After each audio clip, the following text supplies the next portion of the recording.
Aldabras fait partie des 51 sites marins qui sont inscrits au patrimoine mondial de l'UNESCO. Ça représente moins d'1% de la surface terrestre, mais 15% de la biodiversité marine. Donc c'est vraiment des hotspots de biodiversité, et en même temps c'est des zones qui accumulent énormément de plastique.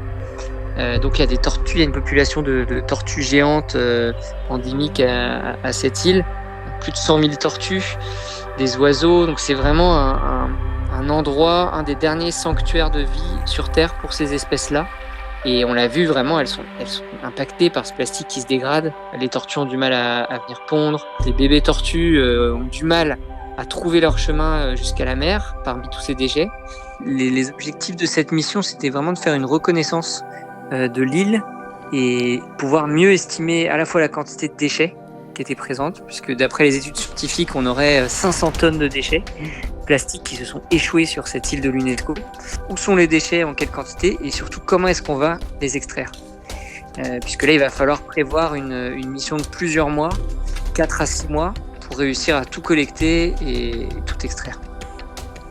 Aldabras fait partie des endroits qui sont très isolés, très difficiles d'accès, et très souvent en fait sur ces îles-là, les déchets s'accumulent sur les côtes qui sont exposées et qui sont quasiment inaccessibles. Donc là, c'est vraiment le cas.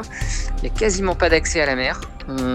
L'île est entourée d'une ceinture de roches très coupantes, de karst. Il n'y a pas d'eau, pas de nourriture, évidemment pas de médecins. Donc il faut vraiment prévoir toute une logistique pour faire survivre des équipes sur place pendant plusieurs mois. Il y a énormément de bouées de pêche, de tongs, de bidons. Donc l'idée, c'est vraiment de faire une sorte de guirlande de déchets qui va venir glisser sur cette espèce de toboggan qui sera posé sur la roche et qui permettra d'arriver jusqu'en mer.